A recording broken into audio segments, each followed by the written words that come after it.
Bismillahirrahmanirrahim. Alhamdulillahilladzi ghamara al-ibada biladhaifih wa ammara qulubahum bi anwarid dini wa wadhaifih allati tanzilu an arsil jalali ila sama'id dunya min darajatir rahmati ihda awatifih. فارق الملوك مع التفرد بالجلال والكبرياء بترغيب الخلق بالسؤال والدعاء فقال هل من داع فأستجيب له وهل من مستغفر فأغفر له وباين السلاطين بفتح الباب ورفع الحجاب فرخص للعباد في المناجاة بالصلوات كيفما تقلب بهم الحالات بالجماعة والخلوات ولم يقتصر على الرخصة بل تلطف بالترغيب والدعوة وغيره من ضعفاء الملوك لا يسمعه بالخلوة إلا بعد تقديم الهدية والرشوة فسبحانه ما أعظم شأنه وأقوى سلطانه وأتم لطفه وأعم إحسانه والصلاة على محمد نبيه المصطفى ووليه المجتبى وعلى آله وأصحابه مفاتح الهدى ومصابيح الدجى وسلم تسليما أما بعد فإن الصلاة عماد الدين وإصام اليقين ورأس القربات وغرة الطاعات. Dengan nama Allah yang Maha Pemurah lagi Maha Penyayang. Segala puji bagi Allah yang meliputi hamba-hambanya dengan balas kasihnya dan meramaikan hati mereka dengan cahaya dan tugas-tugas agama. Tugas-tugas agama seperti sembahyang, membaca Al-Quran, puasa, itu tugas-tugas agama yang turun dari aras kebesaran ke langit dunia dari tingkat-tingkat rahmah, yaitu salah satu balas kasihnya. Salah satu di antara rahmat Allah Subhanahu wa ta'ala yang diberikan kepada hamba-hambanya adalah dalam hati mereka itu hamba-hamba tadi ramai dengan tugas-tugas agama, ramai dengan ibadah taat kepada Allah. Dia Allah berbeda dengan para raja, di mana Dia Allah menyendiri dengan kebesaran dan kebesaran, dengan menggemarkan makhluk untuk memohon dan berdoa. Itu perbedaannya dengan raja-raja dunia. Kalau raja-raja dunia kada suka diminta oleh rakyatnya, raja-raja dunia kada suka dimohon oleh rakyatnya. Kalau Allah Subhanahu wa ta'ala justru sebaliknya menggemarkan makhluk untuk memohon dan berdoa. Bahkan Allah marah kalau kita kada berdoa kepada Allah. Allah marah kalau kita kada minta kepada Allah. Dia berfirman, apakah ada orang yang berdoa maka aku perkenankan, dan apakah ada orang yang minta ampun maka aku beri ampunan. Dalam hadis yang sahih riwayat Imam Muslim, setiap malam Allah Subhanahu wa ta'ala mengutus malaikat ke langit dunia membawa pesan daripada Allah bahwa siapa yang berdoa Allah perkenankan, siapa yang minta Allah beri, siapa yang minta ampun maka Dia ampuni. Menurut sebagian hadis itu berlaku mulai sepertiga akhir malam. Ada yang mengatakan mulai sepertiga awal malam.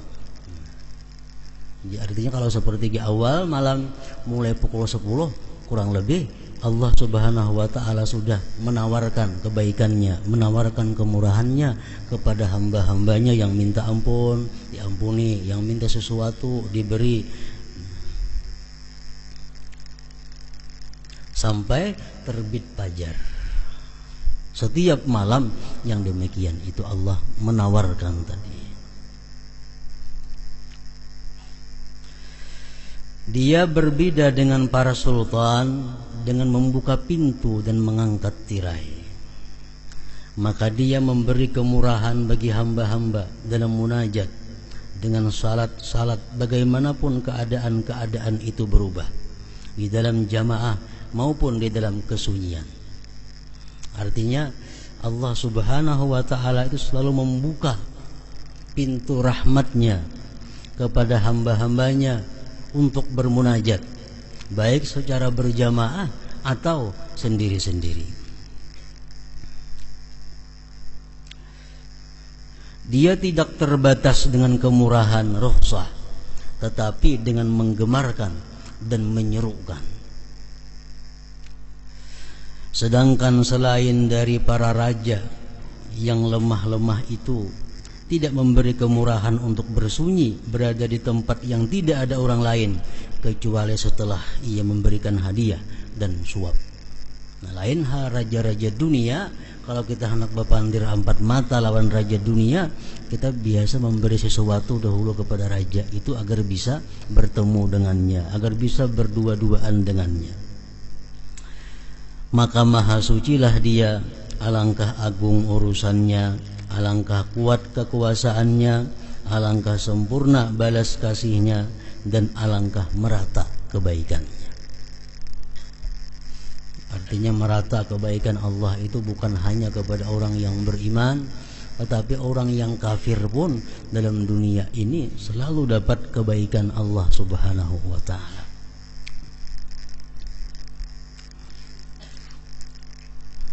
Semoga rahmat Allah dilimpahkan atas Muhammad nabinya yang terpilih dan kekasihnya yang terpilih, dan semoga atas keluarga dan sahabatnya, yaitu kunci-kunci petunjuk dan pelita-pelita kegelapan. Dan semoga Allah melimpahkan kesejahteraan dengan sebenar-benar kesejahteraan atas mereka itu. Adapun sesudah itu maka salat adalah tiang agama. Salat imaduddin, tiangnya agama. Jadi artinya kalau orang itu tidak salat berarti dia tidak beragama. La salat la dina liman la salatalah. Tidak ada agama bagi orang yang tidak sembahyang. Tali keyakinan, modal pendekatan diri kepada Allah, dan sebesar-besar ketaatan.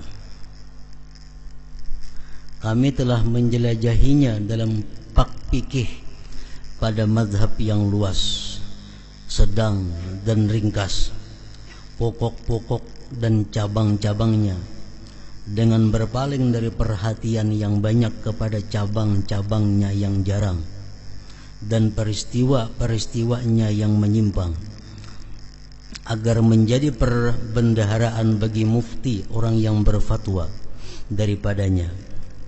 Ia mencari pertolongan dan pegangan untuk berlindung dan kembali.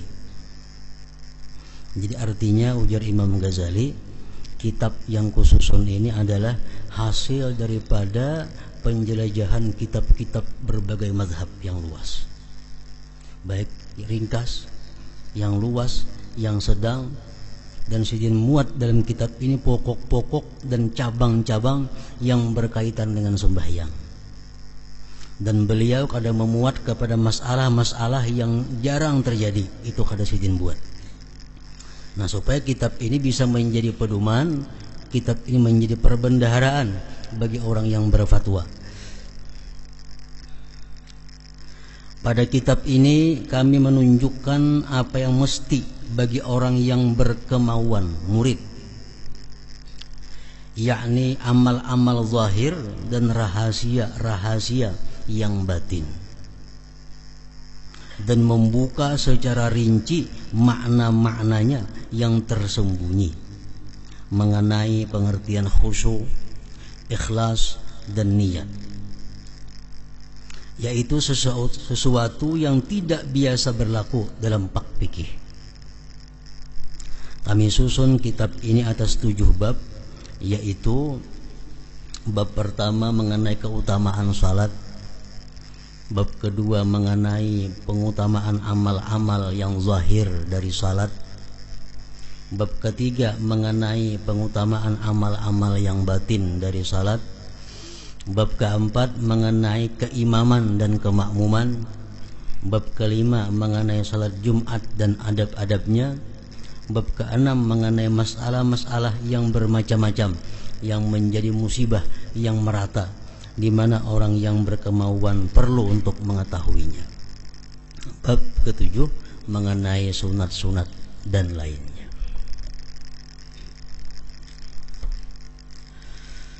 Bab pertama mengenai keutamaan salat, sujud, jamaah, azan dan lain-lainnya. Keutamaan azan didahulukan sidin karena sembahyang itu adalah dimulai daripada azan. Nabi sallallahu alaihi wasallam bersabda, "Salasatun yaumal qiyamah ala kathibin min miskin aswada la yahuluhum hisabu wa la yanaluhum faza' hatta yufraga mimma bainan nas. Rajulun qara'al Qur'ana batigha'a wajhillahi azza wa jalla wa amma biqaumin wa hum bihi radun. Wa rajulun azzana fi masjidin da'a ila Allah azza wa jalla batigha'a wajhillah. Wa rajulun ubtuliya birrizqi fid dunya falam yashghalhu dhalika an amalil akhirah." Artinya, 3 orang pada hari kiamat di padang mahsyar, maksudnya di atas unggukan dari kesturi, tumpukan kecil, tumpukan yang tak halus daripada gunung. 3 orang pada hari kiamat di atas unggukan dari kesturi hitam. Kesturi itu minyak harum kesturi, misik, minyak harum yang sangat mahal harganya, yang nanti digunakan di surga.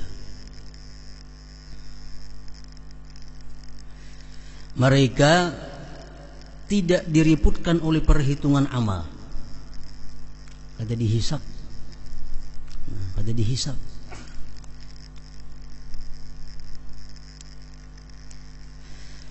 dan mereka tidak dilanda keterkejutan.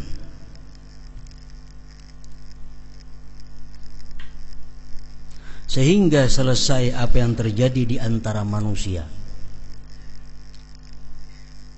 3 kelompok manusia ini, orang berada di atas tanah-tanah biasa, sedangkan mereka berada di tumpukan minyak wangi, misik di padang mahsyar. Yaitu pertama, seseorang yang membaca Al-Quran karena mengharap ridha Allah Azza wa Jal, ia mengimami suatu kaum dan mereka ridha kepadanya. Artinya orang ini suka membaca Al-Quran semata-mata karena Allah, dan dia jadi imam, dan makmum senang dengan dia.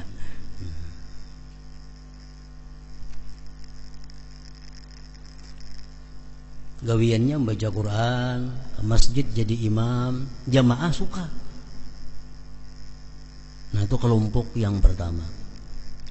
Kalau jamaahnya kada ketujuh, nah itu lain lagi kisahnya. Maksudnya jamaah ketujuh itu mu'azzamuhum, sebagian besar. Pada sarana semua jamaah ketujuh, mu'azzam, sebagian besarnya. Artinya jamaahnya orang 50, 30 lebih nang ketujuh inya itu jadi imam. 20-nya itu kada jadi masalah lagi. Nah, kalau sebagian besar orang kada ketujuh inya jadi imam, nah ini dilaknat oleh Allah Subhanahu wa taala. Hadis menyatakan, salah satu la'anahumullah, 3 orang yang dilaknat oleh Allah. 1, man taqaddama qauman wa hum lahu karihun, orang yang jadi imam padahal makmum tidak senang. Anak ketujuh tampil, anak ketujuh jadi imam padahal orang kada ketujuh, banyak kada ketujuhnya pada anak ketujuh. Nah, ini laknat oleh Allah Subhanahu wa taala. Ada hadis lain yang mengatakan ayyuma rajulin amma qauman wa hum lahu karihun lam tujawiz salatuhu udunai. Rawahu Ibnu Khuzaimah. Siapa-siapa yang jadi kaum sedangkan makmum tidak senang, maka sembahyangnya si imam itu tidak terangkat daripada atas telinganya. Artinya kada diterima oleh Allah Subhanahu wa taala. Kalau makmum bang, makmum kada ada gangguan, makmumnya kada ada masalah, tetap sembahyangnya baik. Nah, yang dimaksud dalam bab kita ini adalah orang yang membaca Quran karena Allah dan jadi imam, orang senang.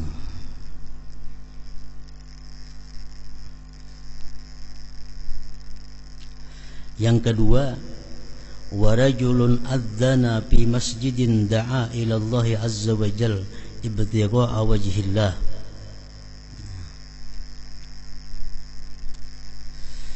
Yang kedua, seseorang yang azan di masjid, ia menyeru kepada Allah azza wa jalla karena mencari keridhaan Allah. Jadi inya azan di masjid itu semata-mata karena Allah, kada ada harapan untuk mendapatkan dunia, kada ada harapan untuk mendapatkan honor, untuk mendapatkan gaji, semata-mata karena Allah. Orang nang gawiannya azan mau sekali-sekali itu kada bang, ini gawiannya muazin sampai waktunya bang, mungkin berapa kali sehari ini aja nang bang di masjid itu dilanggaran itu, dan semata-matanya karena Allah. Nah, kalau ini orang ini mati kayaknya di padang mahsyar demikian tadi, dia berada di atas tumpukan wangi-wangian misik dan diriputkan dengan berbagai macam hisab-hisab.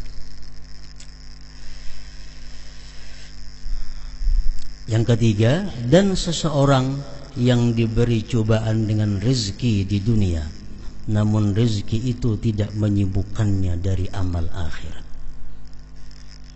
Orangnya hidup fakir, hidupnya serba kekurangan, namun sembahyang berjamaahnya kada pernah alfa, sembahyang sunatnya kada alfa, menuntut ilmunya kada alfa, selalu aktif. Padahal orangnya rezekinya serba kekurangan. Nah, atau termasuk juga orang yang rezekinya serba kelebihan, banyak berisi dagangan, banyak berisi toko, banyak berisi perusahaan macam-macam, tapi sembahyang berjamaahnya kada ketinggalan, sembahyang sunatnya kada ketinggalan, menuntut ilmunya kada ketinggalan. Nah, ini orang nanti di akhirat kaina berada di tumpukan wangi-wangian tadi. Jadi sambil menunggu Allah menghitung makhluk, sambil menunggu Allah menghisap manusia, dia berada di tempat wangi-wangian. Nah, tanpa diriputkan dengan hisap tadi. Dan seseorang yang diberi cobaan dengan rezeki di dunia, namun rezeki itu tidak menyibukkannya dari amal akhirat.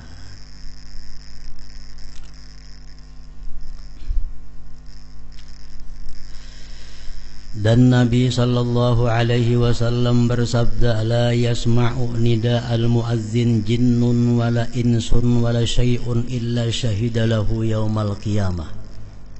Artinya tidaklah jin, manusia dan sesuatu mendengar panggilan muazzin melainkan mereka itu bersaksi baginya muazzin pada hari kiamat.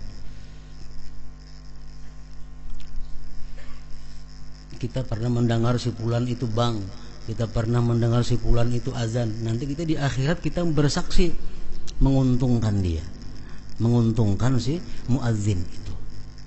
Makin banyak orang yang mendengar azan seseorang itu, makin banyak nanti saksi kebaikannya di akhirat. Hadis riwayat Bukhari dan Abu Sa'id. Dan beliau sallallahu alaihi wasallam bersabda, yadur rahman ala ra'sil muazzin hatta yaplagha min adhani. Artinya tangan zat yang maha pemurah itu di atas kepala muazzin sehingga ia selesai dari azannya. Artinya orang yang muazzin itu sewaktu dia azan tangan Tuhan berada di atasnya. Arti tangan Tuhan itu ditakwilkan oleh para ulama khalaf, rahmat Tuhan yang khusus mengalir kepadanya di waktu dia muazzin itu. Yadur rahman ala ra'sil muazzin hatta yaplagha min adhani. Dan ada yang mengatakan mengenai tafsir firman Allah azza wa jal, wa man ahsanu qawlan mimman da'a ila Allah wa amila salihah. Artinya siapakah yang lebih baik perkataannya daripada orang yang menyeru kepada Allah dan mengerjakan amal saleh. Ayat ini turun mengenai orang-orang yang azan, muazzin. Maksudnya muazzin di sini adalah muazzin yang salat berjamaah. Karena azan itu kita sembahyang sorangan sunat juga azan, tapi lain termasuk dalam fadilat ini. Fadilat yang kita baca ini adalah untuk muazzin yang dilanggar di masjid, di musala. Nah ini maksudnya.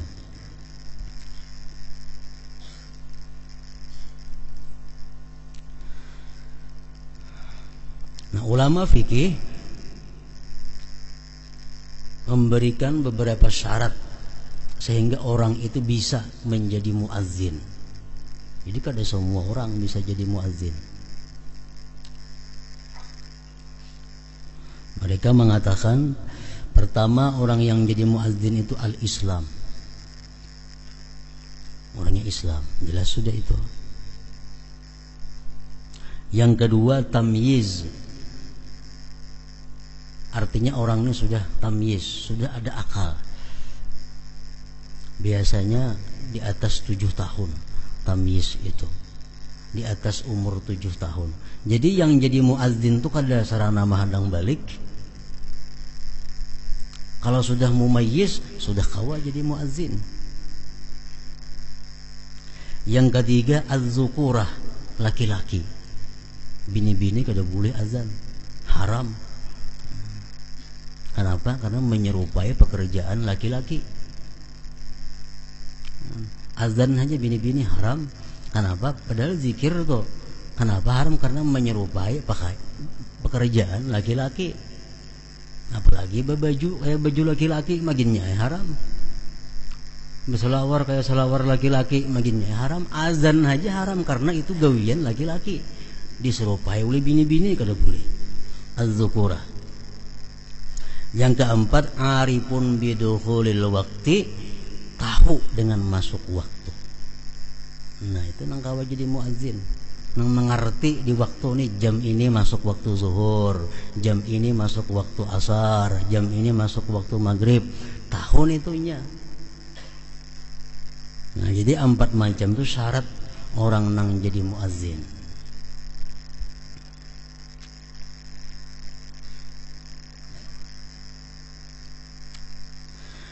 Dan Nabi sallallahu alaihi wasallam bersabda, "Idza sami'tumun nidaa faqulu mithla ma yaqulul muazzin."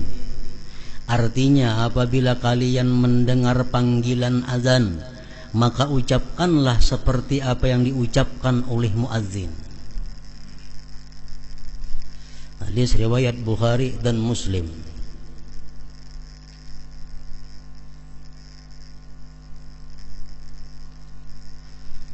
Maka ranjak kita banyak mendengar azan nih, di kota nih ya. Ada nang azan di Hulu, ada nang azan di Hilir, ada azan nang di situ. Nah, mana-mana nang disahuti. Jadi samuan itu baik disahuti. Cuma kalau kita menyahuti satu daripada itu, gugur tuntutan. Gugur tuntutan. Kita dituntut untuk menyahut orang azan. Dimanapun orang azan itu disahut. Coba kalau banyak orang yang muadzin di situ kamari kita mendengar, kita menyahut satu orang muadzin di antara mereka sudah cukup. Kita kalau menyahuti samuaan lebih baik lagi.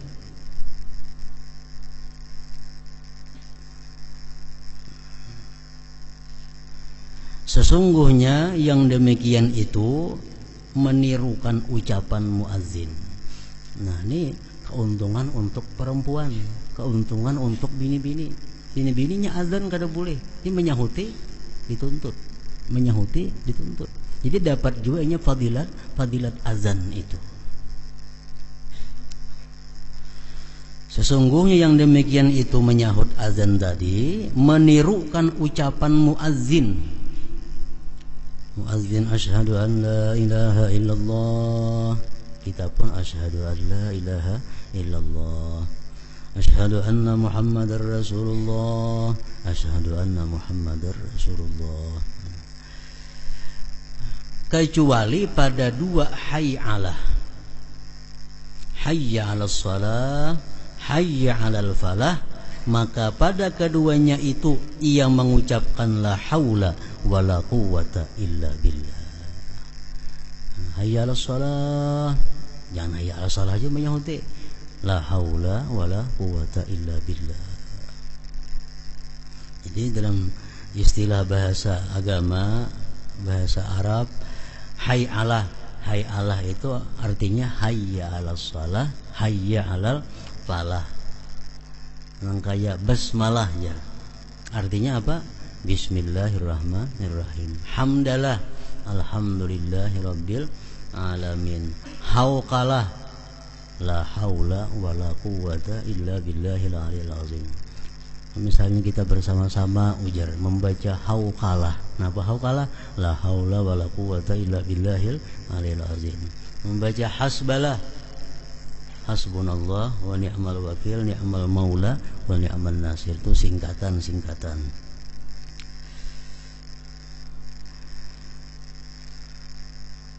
Artinya tidak ada daya dan kekuatan kecuali dengan pertolongan Allah.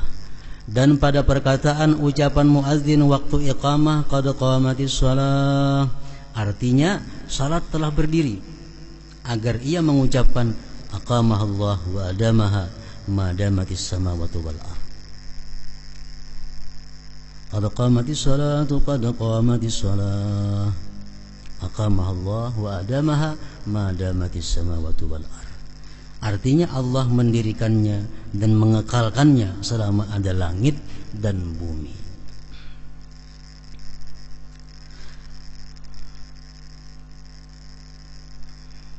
Jadi pendapat yang mu'tamad daripada ulama, kalau kita sembahyang berjamaah itu makmum tuh duduk aja sampai tuntung doa. Biasa kebanyakannya bilangnya si kamat ini qad qamatis shalatu qad qamatis shalah, berdirian ha. Padahal jangan berdiri dulu sampai tuntung baca doa, hanya kena berdiri. Nah, itu aturannya yang bagus. Qad qamatis shalah artinya telah salat telah berdiri. Ujar sinang kamat nih. Kita nang jamaah menyahut aqamahallah wa adamaha madamatis samawati wal ardh. Munya kasakapanjangan itu aqamahallah cukup aja juga.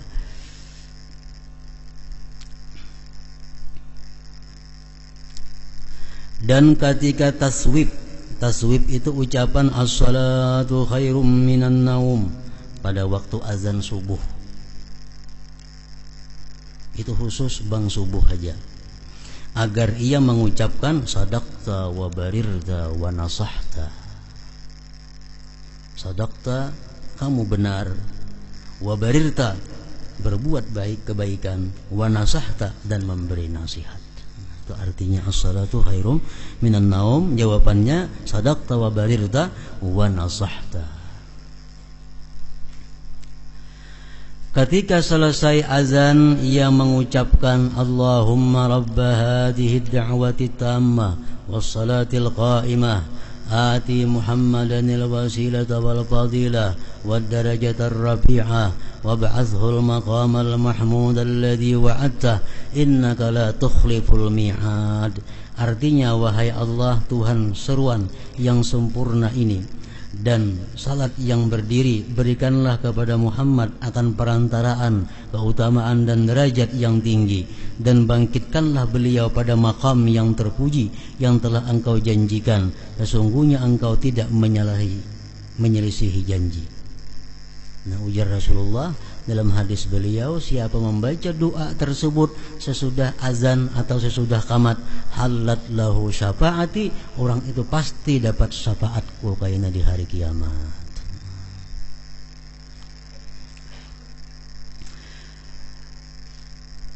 Halat lahu syafaati.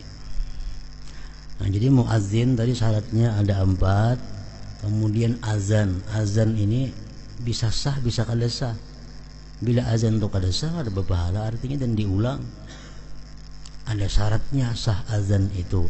Yang pertama tartib. Nah, tartib hayya 'alas shalah itu berdahulu daripada hayya 'alal falah. Asyhadu an la ilaha illallah berdahulu pada asyhadu anna Muhammadar Rasulullah. Itu tartib ngarannya. Urutannya pas.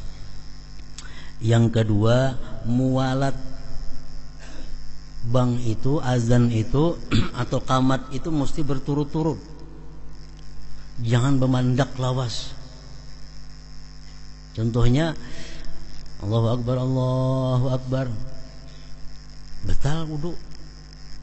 Bawanya baudu. Nah, tontong baudu bahasa maka azan itu putus sudah muwalatnya ngarannya, kalawasan jaraknya antara kalimat-kalimat itu. Muwalat. Yang ketiga syaratnya azan itu dukhulul waqti, masuk waktu. Kecuali subuh. Subuh boleh sesudah jam 12 malam. Kalau selain subuh mesti masuk waktu. Bila azan sebelum masuk waktu haram, dosanya dosa besar. Hati-hati tukang azan itu, muazzin itu harus yakin bujur bahwa waktu sudah masuk. Ada kawa kira-kira berusia belum azan, nah bukan pahala yang didapat tapi dosa. Bahkan ulama mengatakan minal kabair, termasuk dosa yang besar. Dukhulul waqti, masuk waktu. Kaunuhu min wahidin, keadaannya itu azan dari satu orang. Azan itu saikong awal sampai tuntung saikong aja. Udah boleh bergantian separuh-separuh.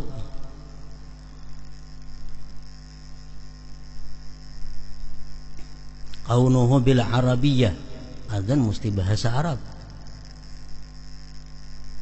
Nang keenam al-jahru idza kana li jamaah, benyaring. Kalau memang sembahyang berjamaah nyaring. Kalau suara kada nyaring, kada usah jadi muazzin. Harus suara nang nyaring maka. Ini zaman Rasulullah sallallahu alaihi wasallam sebelum ada azan ini, sahabat-sahabat berunding. Nang apa nang bagus caranya supaya kau mengumpulkan orang sembahyang ini nah. Azan belum ada lagi waktu itu. Nah jadi ada sahabat yang memberi saran, kita ulah luncing. Bila ting ting ting ting ting, artinya sembayangan. Ujar sahabat yang lain tuh macam kayak Nasrani kan itu luncing itu, kayak gereja kita jadinya lah. Nah, ada juga saya memberi saran, bila waktu sampai kita nyalakan api. Sehingga kukus nah tinggi ke atas berarti sembahyang masuk waktu. Sahabat lain mengatakan tuh kayak agama Majusi ini tuh, api-api ini tuh. Nah, ada mengadakan terumpit, ada dauh, macam-macam sarannya. Akhirnya kata kesimpulannya, kata keputusannya. Nah, malam itu ada salah seorang sahabat Nabi yang bermimpi dilajari azan, dilajari qamat. Begitu ia bangun guring, dia datangi Rasulullah. Wahai Rasulullah, ulun tadi bermimpi bahwa anak sembahyang itu lebih baik di azan seperti ini. Nah, azan. Nah, lalu Nabi itu diterima. Lalu orang ini hendak jadi muadzin sekaligus. Ya Nabi kan pernah jadi muadzin, suara ikan tuh kada nyaring.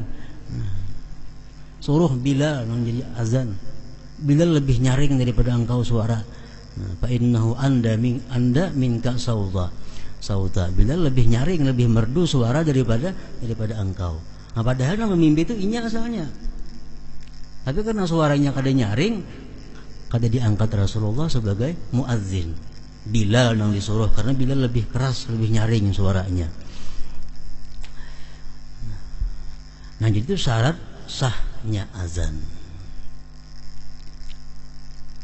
Dan lagi oleh para ulama mengambil daripada hadis-hadis Rasulullah sallallahu alaihi wasallam bahwa azan ini gunanya bukan hanya untuk salat. Bukan hanya untuk salat. Azan ini bisa digunakan untuk orang yang sedang duka cita. Orang yang sedih, dibangakan di telinganya. Bukan inya nang bang kada, orang lain suruh bangakan di telinganya itu. Nah, misalnya orang ini imbah kehilangan kah, imbah kematian kah, sedih, taungut menangis. Nah, bangakan di telinganya itu menghilangkan duka cita. Yang kedua, bang ini disuruh juga oleh Rasulullah dalam beberapa hadis beliau di telinga orang yang kesurupan. Orang yang kesurupan, bangakan. Kada usah bakamat, bang aja. Wal ghadban, orang yang sedang marah. Orang tuh nyari-nyarik, bang saya kok ngerana di situ. Wal ghadban, ketika sedang marah. Wa man sa'a khuluquhu min insan aw bahimah. Dan sunat juga dibangakan itu orang itu jahat perangainya, baik itu manusia atau binatang. Binatang, kuda misalnya kada kawa diatur penyipakan apa segala macam, bangakan di telinga kuda itu. Atau ada manusia nang akhlaknya kada baik, bangakan di telinganya. Masih kanak-kanak kira-kira itulah, Tuhan alih dibangakan di telinga tuh. Kanak-kanak nanti ngalih diurus, bangakan di telinganya. Wa man sa'a khuluquhu min insan wa bahima. Wa indal harik, ketika kebakaran. Orang kebakaran tuh bang, jangan berarti lanjang bangnya. Ada jadi pajah apinya, tuang bang berarti lanjang. Musuhnya nang bang tuh baudo, menghadap kiblat, bapakayan baik, naik kas rumah bang, nah itu ini bang berarti lanjang, bebang hati apinya lagi. Nah, indal harik, ketika kebakaran. Itu bang aja, kada usah kamat. Nah, kemudian menurut pendapat yang dhaif, pendapat yang lemah, sunat juga azan itu ketika mayat diturunkan ke kubur. Dhaif itu. Kalau yang mu'tamad kada sunat azan waktu menurunkan mayat ke kubur. Itu yang mu'tamad kada sunat. Yang sunat tuh kaulnya dhaif, pendapatnya dhaif. Tapi mun dipakai kada apa-apa, berdosa kada, baik aja. Ada tersalah ada. Misalnya ada orang mati masuk kubur, ada nang bang, itu ada tersalah. Ada aja pendapat yang membolehkan, cuma dhaif itu. Nah, kemudian lagi disunatkan bang lawan kamat. Kedua-duanya yang tadi semuaan azannya aja, kamat kada. Ada ini azannya sunat, kamatnya sunat. Khalfal musafir, di belakang orang musafir. Nah, artinya orang hendak bepergian. Nah, sunat itu bang lawan kamat, lawan kamat-kamatnya. Kemudian lagi yang sunat azan lawan kamat-kamatnya itu fi uzunil maulud, pada telinga anak yang baru lahir. Akan-akan yang bakal keluar itu mbaknya dibersihi langsung